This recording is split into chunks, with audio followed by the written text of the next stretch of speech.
Boa noite a todos. Somos uma equipe que ficou com o nascimento da escola na Idade Média e somos uma equipe composta por Samuel, que sou eu, José Correia, Williams Gomes, Willy Viane e Cirlândia Paixão. Iniciando, irão falar sobre o nascimento da escola na Idade Média. Alguns tópicos que nós abordaremos serão a Antiguidade Romana, de uma forma bem breve, a época do Império, no tempo de Jesus, e a Idade Média, do século V ao século XV. Alguns fatos que abordaremos será a relação estreita entre a escola e a igreja, ou seja, aquela relação que teve entre a escola e a igreja e o que a igreja contribuiu para a educação e para a formação da escola, e nesse contexto também irá entrar as escolásticas. No segundo tópico, também abordaremos a ideia proposta por Durkheim, que foi escrita por essa obra. Ele vai falar que a escola aparece na Idade Média, ou seja, é uma teoria interessante que vai nos remeter ao fato de muitas vezes, quando nos deparar com uma escola, ser algo que já existia desde a antiguidade, mas Durkheim vai nos lembrar que a escola é uma criação humana e feita pela mão humana, ela vai surgir em um determinado período da história. Outro termo que abordaremos será o choque cultural sofrido pelos gregos. Os gregos, ao interagir com outras culturas e com outros povos, vai ocorrer o seguinte fato: o distanciamento por parte dos gregos distanciam as aparências dos sentidos, e é proposto uma nova forma de cultura, um novo ideal de homem educado, no qual os romanos vão se inspirar posteriormente.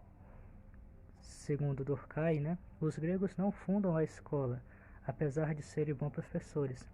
Ou seja, segundo Durkheim, na Grécia existem bons educadores e bons professores, só que a escola não surge naquele período. Nos remetendo até mesmo à ideia de que não seria necessário uma instituição naquele período para que a educação fosse ensinada, para que aquele conhecimento ali fosse transmitido. Então agora a gente vai se direcionar para alguns acontecimentos que ocorreram e que de alguma forma contribuíram para o surgimento da escola e da educação. Primeiro falaremos sobre a Roma, que constrói sob a herança grega e se torna um poderoso instrumento de unificação.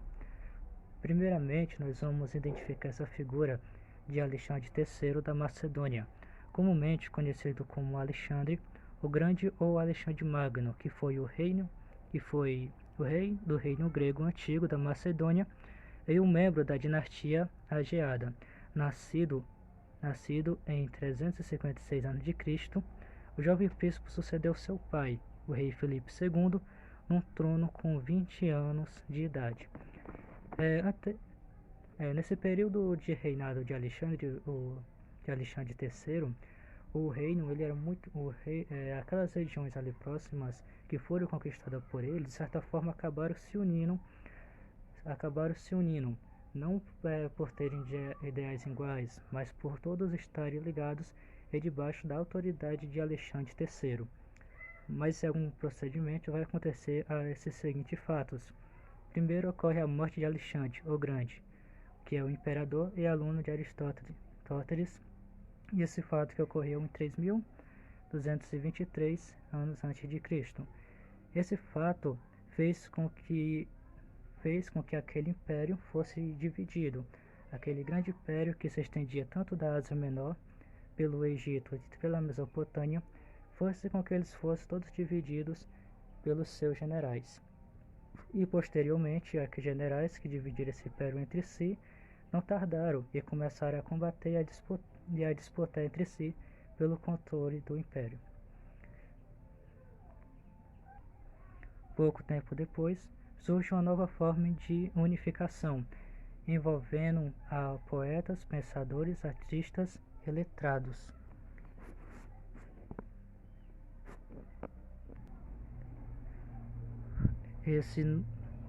Essa nova forma de unificação também foi dado como novo ideal de humanidade, que unia todos os gregos, imigrantes e bárbaros helenizados. Pouco depois da morte de Alexandre o Grande, se inicia também o período da República, que esse período da República foi um período onde se começou a expansão do Império Romano.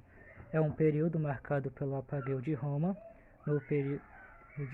no século I e II, e também ocorreu a aparição de Jesus nesse período. Pouco depois da morte de Alexandre o Grande, se inicia o período da República, que foi justamente esse período do que estamos falando. E depois, com todos esses fatos que ocorreram, Roma viveu um período de paz insaturada de 2.500 anos, período que permitiu Roma assimilar, unificar e organizar progressivamente os territórios conquistados, segundo um modelo comum, que seria o modelo romano, um espírito romano. Ou seja, nós já estamos falando aqui de um período onde a Roma conquistou a Grécia e também os outros territórios conquistados, e também os outros territórios ali próximos. Bem, agora vamos falar sobre o funcionamento em Roma. Bem, primeiramente, Roma tinha as primeiras características de um Estado como autoridade que transcende os indivíduos, ou seja, como um Estado sendo superior a qualquer indivíduo que estejam ali na sociedade, ou seja, como sempre superior, e fundado pela justiça e pelo direito. E também nesse período uma característica seriam as leis que se aplicam a todo o império, ou seja, uma lei que fosse criada ali tanto deveria ser aplicada aos camponeses quanto comerciantes, como também aos membros da nobreza. Foi um período também onde surgiu o chamado Diociliano e uma forma de pagamento de tributo ao rei, onde havia uma moeda com a imagem dos imperadores que deveriam servir como forma de pagamento dos impostos para bens móveis. Outra característica importante que não podemos esquecer seriam as cidades organizadas, ou seja, quando Roma dominou aquele território e sucedeu no poder, houve uma campanha em que a Roma resolveu fazer com que todas as cidades sejam organizadas e tendo a mesma estrutura e da mesma forma em todos os lugares. Houve também a substituição do grego pelo latim a partir do século IV. Também teve relevante ressaltar sobre o tratamento com os povos conquistados. Como seriam esses tratamentos? Bem, os povos conquistados tinham liberdade para praticar seus costumes. Além disso, também podiam participar do comércio e do corpo militar, e também tinha acesso a alguns direitos e também o direito de ser julgado segundo as leis romanas. O que vale também ressaltar é que essa atitude programática permite a conservação da maior cultura programática da época, que era a cultura grega, e não cortasse brutalmente os tesouros da inteligência de refinamento que ela encerra. Ou seja, essa forma que a Roma tinha de tratar os povos conquistados permitiu com que a Grécia continuasse com que os ensinamentos gregos, os valores intelectuais fossem preservados. Dessa forma, como vamos ver mais para frente, a Roma acaba até mesmo sendo beneficiada com essa atitude, e nós temos a preservação desses valores intelectuais. Mas antes disso, nós vamos falar sobre um outro tema, que seria a educação da Roma antiga no século IV a.C. O que nós podemos ressaltar aqui é que era uma educação rudimentar, sem aspectos intelectuais, e também que continha apenas o essencial, ou seja, o jovem só aprendia o que é útil para exercer uma função, seja proprietário de terra, soldado ou camponês. Ou seja, quando o jovem nascia, o seu sistema educacional era voltado para uma função que ele já ia exercer. Ou seja, se ele fosse filho de um proprietário de terra, ele ia saber o essencial para que quando ele crescesse, ele se tornasse um bom proprietário de terra, assim como seu pai. Ou seja, a gente vê aí um modelo tradicional. Da mesma forma com quem trabalhava no comércio e também quem era aquelas que nasciam e que eram criados para ser soldados, que eram filhos de soldados, e também treinavam para ser soldados. Eles só aprendiam aquela arte para servir um corpo militar de Roma, ou seja, somente para defender o seu imperador. Esse período até chegar à aristocracia romana, que foi algo inspirado pelos gregos e que tinha uma característica especial de que os gregos ensinavam às crianças romanas. Ou seja, depois de tantos acontecimentos e da Grécia e da Roma ter permitido que cada cultura mantivesse os seus costumes, a sua tradição, permitiu com que a Grécia, com que os valores da Grécia, ou seja, os valores gregos, que eram valores intelectuais, fossem preservados. Ou seja, com essa preservação, a Roma, a Roma começou a ter contato com aquela cultura e começou a cada vez mais se apaixonar pelaquela cultura e a entender aquilo como boa, e tanto a tomá-la como si, ou seja, a tomar os valores intelectuais da Grécia e também aplicá-los na sua sociedade, como fazendo parte de Roma. E com essas práticas, o que nós sentíamos eram que até jovens viajavam para a Grécia para completar a sua formação, ou seja, os escravos gregos ensinavam às crianças romanas seus valores intelectuais. E depois desse período, para completar sua formação, alguns jovens viajavam de Roma para a Grécia para completar assim a sua formação.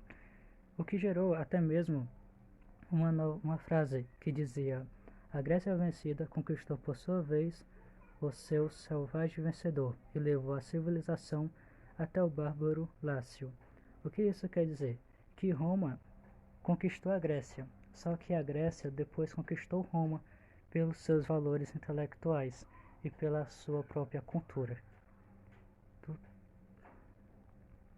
E é nisso que se baseia essa primeira parte. 2.1.2 A Igreja nascida sob um império também unifica. Neste capítulo, os termos igreja e cristianismo serão utilizados quase como sinônimos. É importante ressaltar que a religião cristã veio a surgir por influência das culturas grega, romana e judaica. A etimologia da palavra religião nos ensina que o termo significa religra, isto é, ligar, ou seja, a religião é uma forma de ligação entre o homem e Deus. A igreja serve à unidade do Império Romano. No surgimento da igreja no Império Romano, ela passou por 3 processos, que foram perseguição, aceitação e conversão. A igreja é inicialmente perseguida pelo Império Romano, principalmente pelos judeus, por não acreditarem que Deus iria mandar Jesus como Salvador, por ele ter características modestas, por ter nascido em um estábulo, por ser filho de um carpinteiro, por ser morto na cruz. Porém, com o passar do tempo, essa situação se modifica, pois haverá um momento de aceitação, como é o caso dos imperadores que optam a se converter ao cristianismo, como é o caso do Constantino no final do século IV, e Teodósio I, dito como o Grande, acaba declarando o cristianismo como religião oficial de Roma. O cristianismo contém em sua doutrina um princípio universalista. Os fatores importantes na expansão do cristianismo: ações de São Paulo, universalismo e identidade própria. No caso, São Paulo foi um dos grandes benfeitores da religião cristã, pois ele percorreu o império por vias romanas, criando comunidades cristãs por todo o canto. No caso, o universalismo é o que torna a religião cristã diferente das outras, por visar pela salvação tanto do indivíduo como do mundo todo. Identidade própria. Entende-se que, por mais que o surgimento da religião cristã tenha sido influenciada por outras culturas, ela busca uma forma unificada de manifestar sua fé e possui um único Deus, diferentemente do hinduísmo. A igreja acolhe os homens de todas as condições.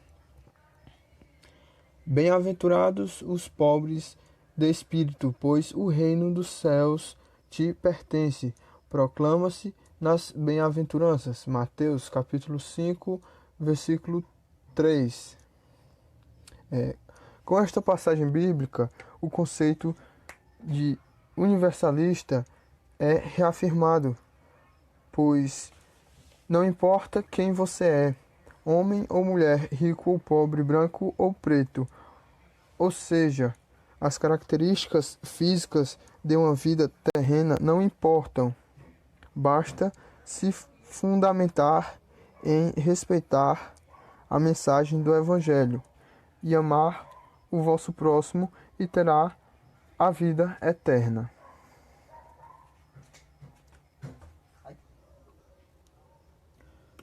A igreja incorpora a cultura do seu tempo, as culturas judaica, grega e romana. A educação religiosa judaica é fundada no estudo dos textos sagrados do Antigo Testamento. Da mesma forma, ocorrerá na religião cristã, mas de certa forma sendo diferente por ser erudita, além do Antigo Testamento, também é estudado o Novo. De tal forma, haverá uma grande relação entre cristão, livro, escrita e contexto. O cristianismo surge e se desenvolve durante o Império Romano. No caso, a influência da cultura romana foi a linguagem da escrita, pois as escrituras sagradas são primeiramente passadas na língua grega. Isso, o Primeiro Testamento e parte do Segundo. E a outra língua que prevalece em Roma, que se tornou uma das línguas oficiais da igreja, foi o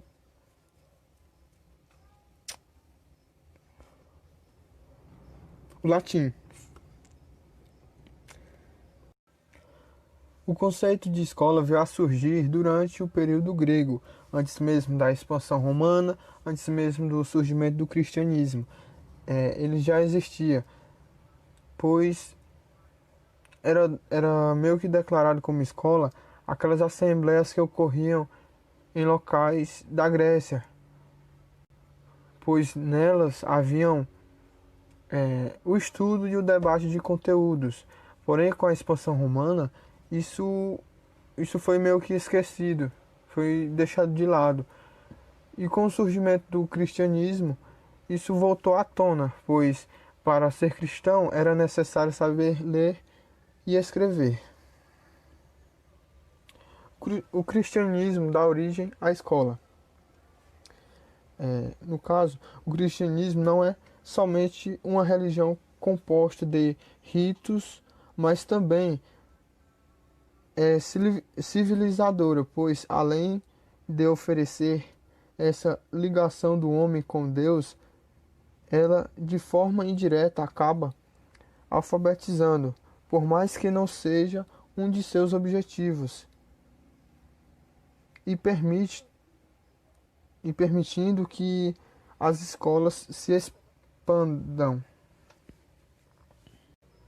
2.2.1 A civilização regrediu consideravelmente com as migrações germânicas por volta do século 4, 5 e 6. No fim do século 3, o Império Romano inicia-se o declínio. A corrupção do poder é generalizada, a fiscalidade esmagadora e a falta de segurança é o que causa mais medo na população, principalmente pelo fato de não possuir soldados locais dali mesmo de Roma. Aí, o Império Romano vê assim uma necessidade de contratar mercenários. No caso, é o que define a frase Roma dá as chaves do país aos seus futuros invasores. Ou seja, quem a Roma está contratando naquele momento vai acabar que ajudando a tomar de conta de Roma, tirando o imperador do poder. Expansão germânica. No caso, essa expansão é ocorrida pelas nações vizinhas que estão vendo a fragilidade de Roma. Então eles aproveitam o momento e acabam atacando e tomando de conta de tudo. Como forma de defesa, Roma busca fazer acordos com outros países ali próximos, que no caso é ceder parte de seu território restante em troca de poder militar, mas é onde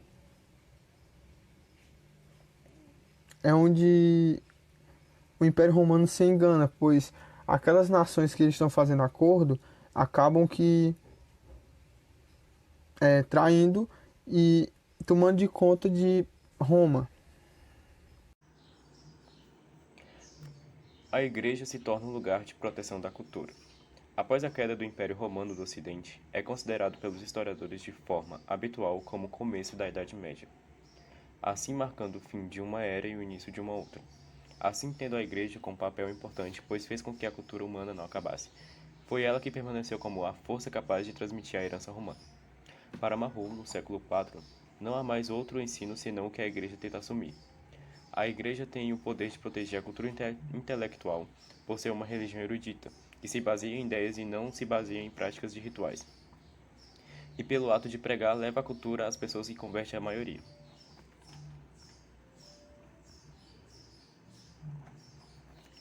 O que é a escola na Idade Média? O processo de educação na Idade Média era responsabilidade da Igreja. Existiam as catedrais ou as escolas monásticas. Neste contexto, a Igreja assumia a tarefa de disseminar a educação e a cultura no medieval, e o seu papel foi predominante para o nosso legado educacional contemporâneo. Assim, a educação na Idade Média teve grande influência da Igreja Católica pelo seu monopólio da cultura e do pensar. Assim, era a religião que ditava o que era para ser ensinado, mas também as escolas abriam espaço para os estudos científicos, técnicos e habilidades. Ponto 2.3 de Carlos Magno à Escolástica. Renascimento carolígio e escolástico. Esse tópico irá falar sobre a ideia de renascimento da literatura e das artes liberais que teriam ocorrido principalmente no reinado de Carlos Magno, o imperador romano do século VIII.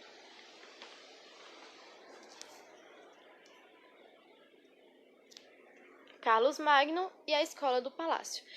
Agora eu vou falar um pouco, se utilizando das palavras de Émile Duc, um sociólogo francês, sobre a aliança entre o clero e Carlos Magno. Émile Duc, no seu livro A Evolução Pedagógica, afirma que Carlos Magno precisa do clero e este precisa dele, fazendo assim uma aliança na qual o clero conta com Carlos para ser protegido contra os perigos e ganhar influência, e Carlos Magno se apoia na Igreja porque ela é a única instituição que permite a todos se comunicar entre si, pois os monges percorrem toda a Europa. E devido a isso, eles não pertencem a nenhum país e nenhuma sociedade. Sua pátria é a igreja. O ensino na escola do palácio ou carolígia se dividia entre o trívio e o quadrívio. O trívio ensina as regras do espírito e as formas de raciocínio, a compreender a gramática, a retórica e a dialética. No caso, essa é a parte essencial do ensino. Já o quadrívio agrupa o conhecimento relativo às coisas, às leis dos números, que é a aritmética, dos astros, que é a astronomia, dos sons, que é a música, ou algo relacionado à música, e do espaço, que é a geometria.